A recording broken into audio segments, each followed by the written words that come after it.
HRN listeners. As we celebrate our 15th year, we are deepening our commitment to giving voice to the next generation of food systems storytellers, and we need your help. Our internship and fellowship programs help activate new possibilities for underrepresented and underestimated young people through experiential journalism, audio engineering, and production training. Through these unique programs, HRN helps food equity stewards build essential workforce readiness skills that expand their potential and foster economic mobility.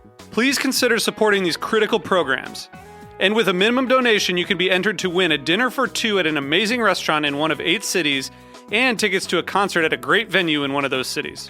We have incredible partners across the country who have donated, as they also share our passion for helping to educate the next generation of food systems storytellers. Check out heritageradionetwork.org/15 to donate and enter to win today. That's heritageradionetwork.org/15 to donate and enter to win today. And make sure you donate before March 31st. Thank you.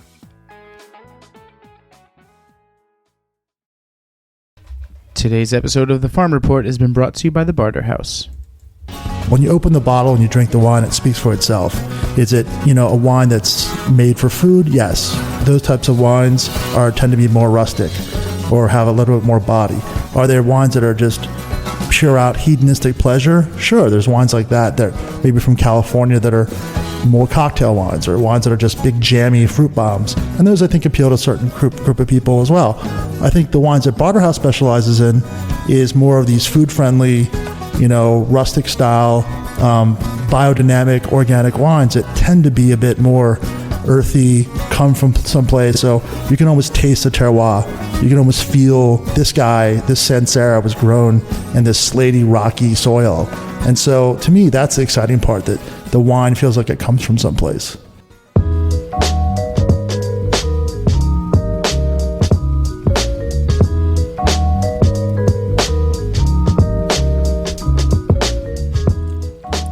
Okay, it's Thursday at 1 o'clock, and you are tuned in to the Heritage Radio Network. We're listening to The Farm Report, and we are live in studio with a very special guest, Carrie Grassi. Carrie is the FreshKills Park Land Use and Outreach Manager. She works for the New York City Department of Parks. Welcome to the show, Carrie. Thanks so much. Well, we are excited to have you here. One of the things we kind of touch on the show a lot is land use. And, I've said before that no one's really tearing down houses to build farms. And the FreshKills project is really interesting because you guys kind of are doing that on some level. Why don't you let our listeners know kind of what is FreshKills and kind of the general lay of the land, so to speak? Sure. So FreshKills is New York City's former landfill. It was open for 50 years, starting in 1948, and basically took all of New York City's household waste. And so the site was closed in 2001. It's a 2,200-acre site, which is, to put that in perspective, it's about 2.5 times the size of Central Park. Okay. So it's a huge site. It was closed in 2001 and is undergoing its capping procedures, sort of making the site safe for people and the environment, and the city is working on transforming it into a public park. And so the idea is to really reclaim the land for the public's use. Okay, so when I think landfill, I'm imagining like wide open expanse of trash. And you mentioned capping. So can you talk a little bit more about what that is, and maybe just give us a general picture of what it looks like if we were to go out to the site? Sure. So first, the site is beautiful. It looks like 4 big green rolling hills with a system of creeks and wetlands through the center of the site. It's really quite magnificent. And exactly not what people expect when they think of a landfill. Okay. So in order to get it to that state, basically what happens is each of the landfill mounds is capped. So first there's a system of infrastructure that gets put in place to manage the byproducts of decomposing waste, which are landfill gas, the majority of which is methane. Okay. And then a leachate, which is the liquid byproduct, which is basically produced when water percolates through decomposing waste. So kind of like my garbage can when it gets a little soggy at the bottom. Exactly. That brown. But like on a much bigger scale. That brown gooey stuff, that is leachate. Okay. And so the site produces very large quantities of it. Okay. And so these systems have been put in place that basically capture capture both of these byproducts. So all of the leachate is collected and processed sort of at a similar to a wastewater treatment plant where the water's scrubbed clean, the clean water is discharged into the Arthur Kill River, and those solid byproducts are sent to a landfill elsewhere. And then that landfill gas is collected through a system of pipes and wells that's inserted into the waste throughout the site. It's basically all connected on a vacuum system. Okay. Sucking the gas out of the mounds, out of the 4 mounds, and then sending that gas to a separate processing plant that purifies the gas, and the gas gets basically piped directly to National Grid, New York City's natural gas provider, and it produces about enough natural gas to heat, I would say, 20,000 homes. Wow. So it's a huge quantity of gas that we collect. We prevent from going into the atmosphere. Methane is a greenhouse gas, and then the city actually does make about $12 million a year in revenue on the sale of that gas. So the landfill is sort of being productive for us. And is that something like, will the gas and the leachate kind of continue in perpetuity, or is there a timeline on that? The timeline is sort of hard to establish because waste is sort of differential, and but the quantities will diminish over time. So the estimate is about 30 years, but that it may be less, it may be more.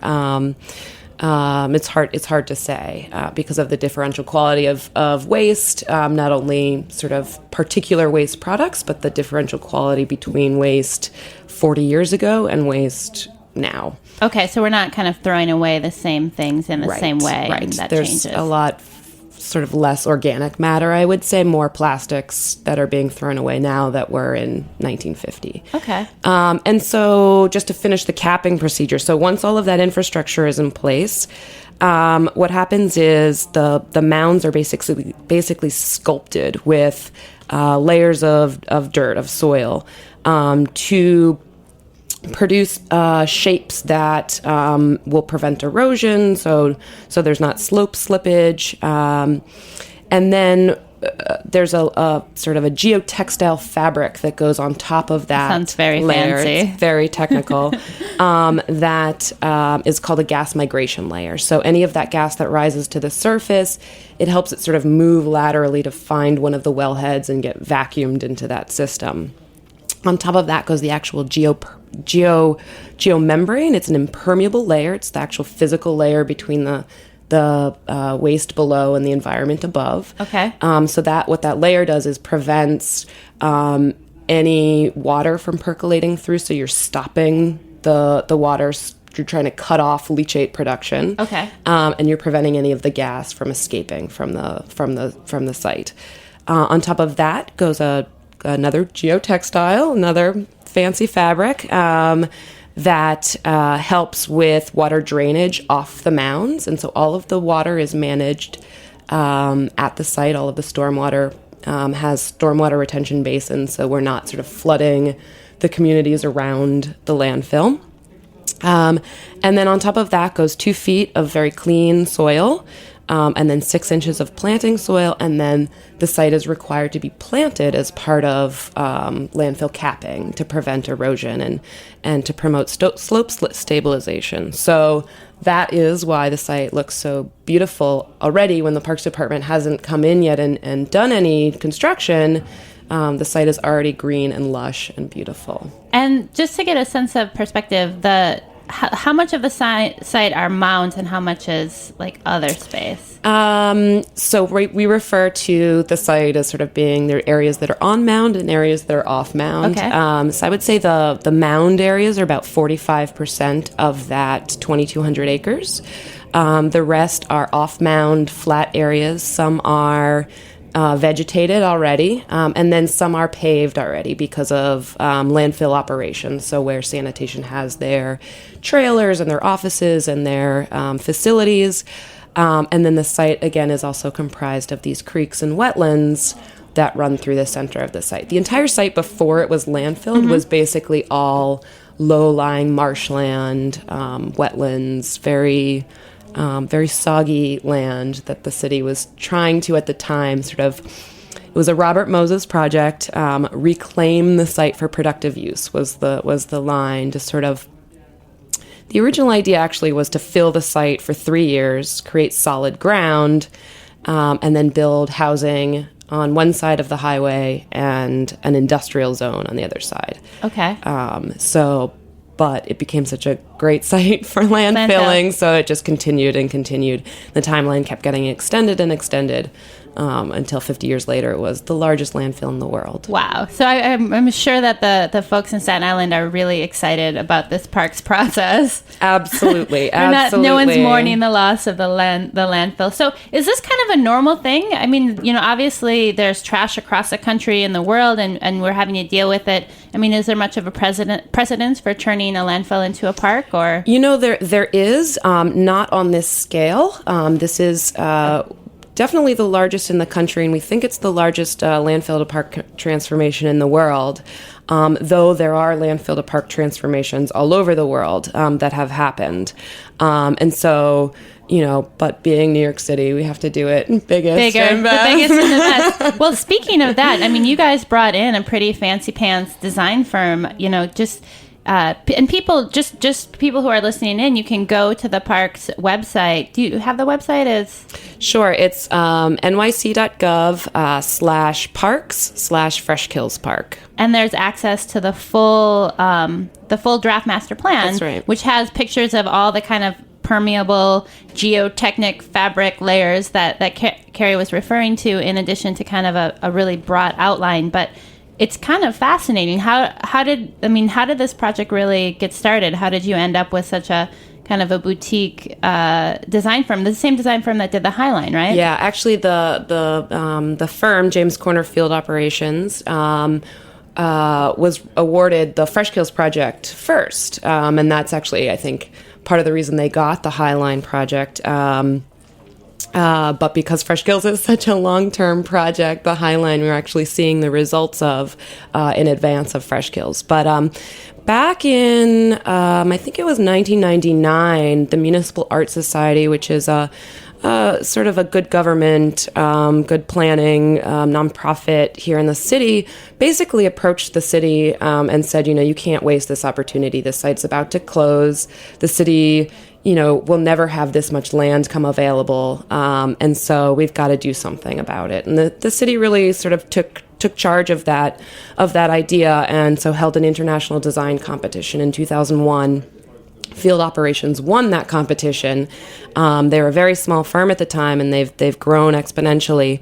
And so they then led sort of a multi-year planning process citywide for the next 3 years, producing the draft master plan in 2006, outlining sort of the kind of the conceptual plan for the park as a whole. And now what we're doing is kind of drilling in on specific sites. We're taking about 20 to 50 acres at a time, and really focusing in on the sites and, putting together specific projects that will then open to the public. So then the park it's not going to be the full, 22 or 2,500 acres open at once. You're opening kind of chunks so people will get to go and see. That's right. Because it's so big, because it's such a long-term project, we're estimating for the full build-out about 30 years. You think it took 50 years to make the landfill. It's going to take some time to make this park. So we do want the public to be able to experience it, before that 30 years is up. So taking small chunks at a time, so we can open it to the public and have people really get in there and see it and enjoy it. So can you go on the site at all right now? Yes. We lead public tours of the site. We do them, they've already started for this year. We do them April through November. Basically every Wednesday and Saturday. And so you can sign up on our website, or you can organize a group and contact us and, bring a group of your friends, out to the site. And it's really spectacular. And actually this time of the year when things are greening up, it's really quite, amazing. And how much does that cost? It's free. What? Come on. Absolutely free. We really want people to get out and see the site. So it's a pleasure for us to take people out and see their reaction and see their excitement about the site that we love. So you talked a little bit, about the design firm kind of looking at an overarching plan for the park, and I'm sure that, obviously if it's an international design competition, there was probably a variety of plans proposed. So can you talk a little bit about what, why you ended up going with the firm that you went with, and what is kind of the overarching theme of theirs that really set them apart from some of the other people? I think that James Corner Field Operations really understood the process side of the park, and that it is a park in evolution, and it kind of will always be. The idea is to create kind of as sustainable a park as possible because of its size.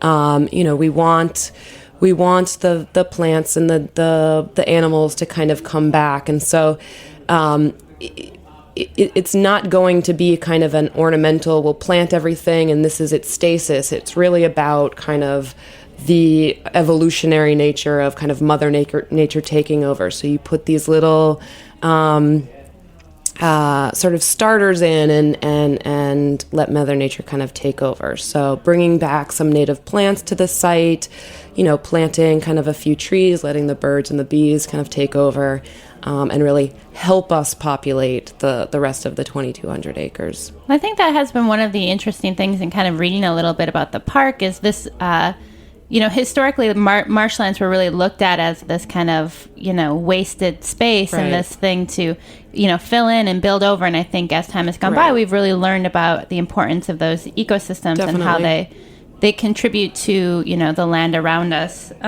Just wondering, in the plan, they use this word lifescape. What is a lifescape? Yeah, so that was their concept. We don't refer to that so much anymore, but that was their concept for the master plan. Which, it's sort of this idea of life cycle, of landscape. So again, that sort of that process-oriented development of the park, rather than just sort of, we're going to build some facilities and it's a park. It's sort of really about this ongoing process. Kind of engaging with the land. Exactly. And, and the land working to heal itself. It's working underground, and sort of the above ground will be working as well. Awesome. Well, we're going to take a quick break, and when we come back, we'll hear a little bit more about FreshKills.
This is a public service announcement from Heritage Radio Network. Every Tuesday at noon, Dave Arnold, the author of CookingIssues.com, will discuss new and innovative techniques, equipment, and ingredients. Call in with your own questions to see if Dave and the crew can solve your cooking issues. Again, that's Tuesdays at noon on the Heritage Radio Network.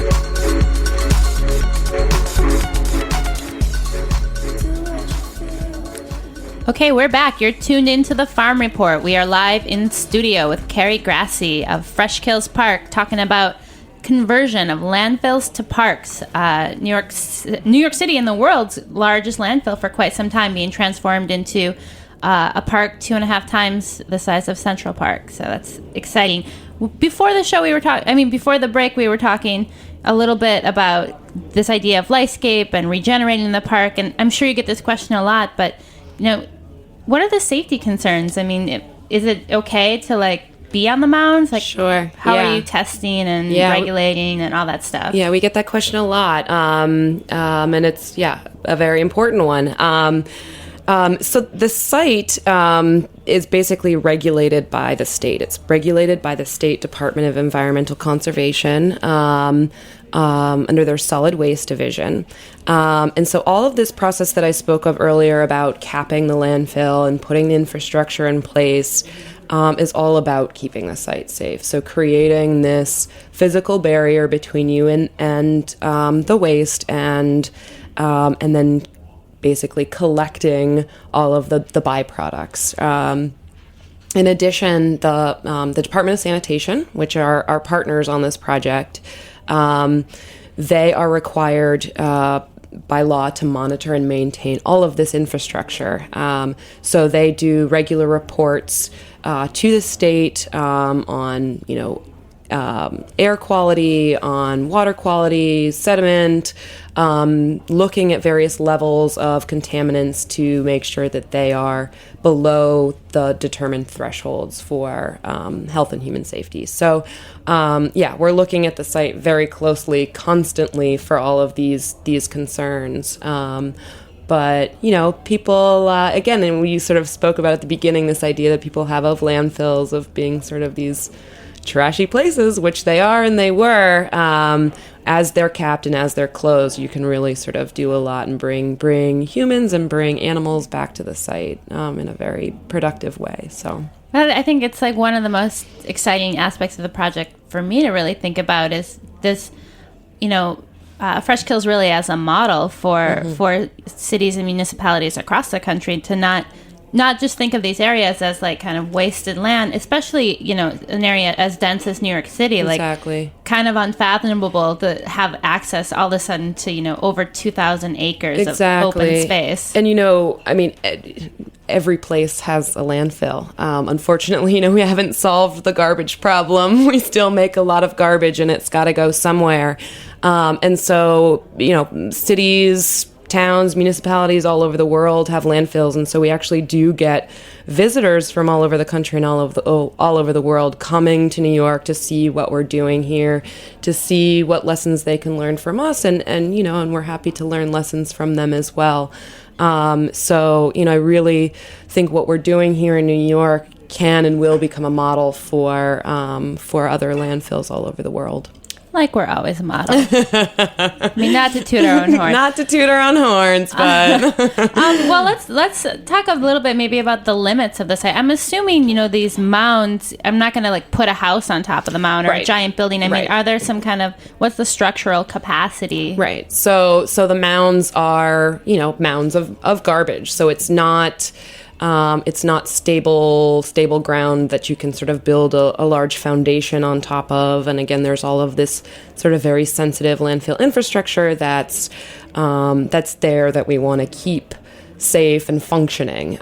So the plan really is a lot of it is determined by what you can and can't do physically on the site. So we don't really have a lot of structures on the mounds, planned for the mounds. It's very difficult to bring utilities through the mounds. So that's a great thing, though, because the mounds then get left sort of open, and we'll have these, huge meadows and walking paths and, potentially horse riding paths. And the views from the top of the mounds are pretty spectacular. You can see Lower Manhattan. You can see all four bridges that connect to Staten Island. And they're sort of these vistas that you really don't get anywhere else in the city because it's such a dense city that there's this sort of sense of open sky. It's a really special place. But because there are these off-mound areas, these flat areas, right. It's a park. We will need restrooms. We will need various facilities, nature centers, visitor centers, etc. So we do have space for those in the off-mound, the flat areas that we can build on. Can you talk about, in the first kind of phase of the project, what are some of the first things that are going to be opening that people are going to get to see? Sure. So we have actually 2 projects in construction right now. One is the Owl Hollow Soccer Field. It's on the edge of the site, the southern section of the site. It's a series of 4 soccer fields. And a LEED certified comfort station. Comfort station, for those of you not in New York, is park speak for bathroom. Got it. That facility will have a green roof and a little mini wind turbine, geothermal heating and cooling. So everything that we do, we really want to be kind of responsible to the environment. Part because it's sort of what's going on now, but really because of the history of the site and kind of wanting to use it as a lesson for how we should be treating the environment and thinking about these things like waste and energy. And so that's the first project. We're in construction now. Hopefully it should be open next year. We're also in construction on a small playground in the northern part of the park that will serve as a pedestrian entrance into what we call North Park Phase 1. So North Park Phase 1 has all been designed. It's going through its permitting right now. And it's basically fun. Yeah, good times. It's basically a long pathway into the site out to the wetland areas. And along the way, you'll have a composting comfort station, so a composting toilet, bike paths, picnic areas, and then we'll have a tree nursery and a seed farm that folks will be able to sort of watch, again, the site sort of being active and being productive. And then out at the end of the path, we'll have these 2 kind of bird observation towers and an overlook deck. So again, you get these great views of there's a wildlife refuge just to the north. Great bird watching at the site. Amazing, yeah. Awesome. Can you talk, I want to back up and talk a little bit more about a seed farm? Sure. What you growing? Yeah. So we're working with a parks facility called the Greenbelt Native Plant Center. It's actually just adjacent to the site. It's on an old family farm that was donated to the Parks Department. And they do native plant propagation for the city. So what they do, this specifically this seed farm, they have a number of them and will be expanding their operations. It's a 7-acre seed farm that we're calling, it's called a founder seed farm, basically. So what they're doing is taking native seeds, but local native. So a lot of times when you buy native seed from a bulk producer, you're buying the right species of plant, but it could be grown in the Midwest. So genetically, it's actually not necessarily appropriate for New York City specifically. And so what they're doing is they're collecting native seed from around the city, combining them so that there's a genetically diverse mix, and then growing them into a native seed mix on these founder seed plots, which we'll have at FreshKills. Once that seed is actually grown, then that seed gets sent to a bulk producer to be bulked out and then brought back to FreshKills so that we can repopulate the rest of the site with plants that are genetically specific to our area, so that can sustain our weather, our soil types. We are an urban area, so plants that can live in kind of these harsh conditions. Okay, and then I'm assuming, plants that are grow kind of more naturally here have this added benefit of like reducing the maintenance costs, right? Because they don't need exactly. They're not like a golf course that needs kind of constant inputs of like fertilizer and mowing. Exactly. Wow, that's cool. And what about the nursery? So in addition, we'll be doing a tree nursery on the site, about 800 trees, and it's called a pot and pot tree nursery. It's being used more and more in tree nurseries, and it's basically we create a field of sockets in the ground, and so the plants are grown in containers but in the ground, and this way we don't have to be sort of continually digging up the dirt, disturbing the roots, etc. You sort of plant them in the ground in these sockets, in these containers, and so you can quickly remove them and then quickly replant. So it's a great solution for sort of our regulatory environment, where our regulators are very concerned about soil disturbance, et cetera, because of protecting that cap and the infrastructure. And so then those trees will go in other spots around the site.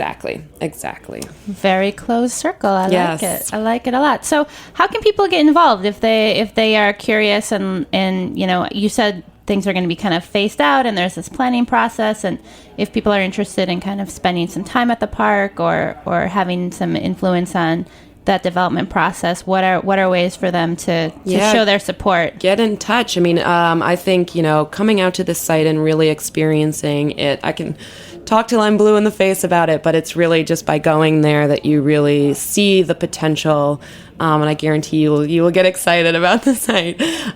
So please come out on a tour. Again, we do tours every Wednesday and Saturday. You can sign up directly on our website. We also, it's difficult to get out to Staten Island for some folks, so we try and do as many off-site events as possible, just to sort of engage people in the ideas that FreshKills sort of deals with. We have one event coming up. It's part of our FreshKills Park Talks lecture series. It's on May 9th, and it'll be held at a location at NYU.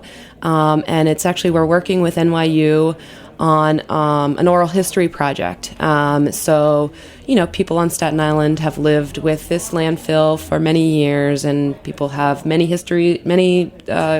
memories of the site before it was landfill, during it was landfill, ideas about what it will be after. And then, also all of the sanitation workers that have participated in sort of cleaning up after us and keeping our city healthy and alive, really.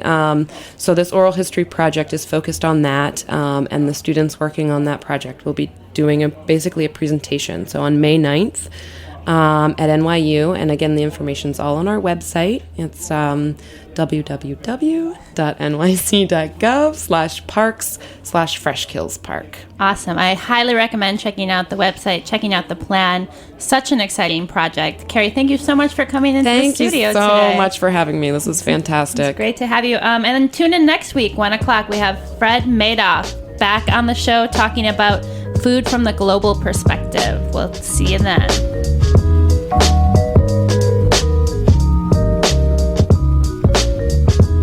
Thanks for listening to this program on the Heritage Radio Network.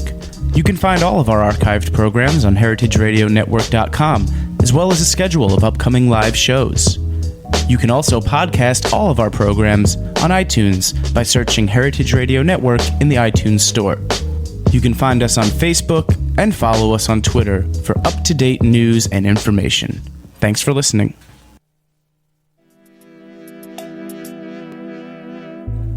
In 2010, EscapeMaker.com won an Emmy Award for their agritourism webisode, so this year they thought, why not bring agritourism and green getaway ideas right to you? Come to the Green Getaway's local food and travel expo on April 30th at 1 Hanson Place, home of the Brooklyn Flea and former Williamsburg Savings Bank. Presented by Amtrak, Zipcar, and I Love New York, the carbon-free event will be a day filled with food, prizes, workshops, and kids' activities. Over 50 getaway destinations, from counties to local farms and bed and breakfasts within a day's drive or train ride of New York City, will be exhibiting on the main floor and in the huge bank vault downstairs. See what's hot in sustainable travel and receive special show-only discounts. Grow NYC will be doing workshops on the Green Market, and Appalachian Mountain Club will offer workshops on adventure bicycling and hiking via mass transit. EscapeMaker.com will be giving away over 50 getaway prizes, ranging from zipline adventure passes to an overnight stay at Mohonk Mountain House.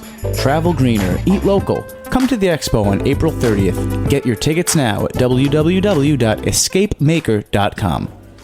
The following message has been brought to you by Fairway Market. What's the buzz about honey? Well, those busy little bees are up to something, and it is delicious. The Fairway label honey is superb. Fairway only hires worker bees that are the best at what they do. This makes for a great tasting, high-quality honey at an amazing value with the Fairway stamp of approval. And on top of being delicious, honey is a great substitute for other sweeteners and can even benefit your health. This includes better energy, respiratory improvements, and balanced blood sugar levels. It's a no-brainer. Get your Fairway honey today.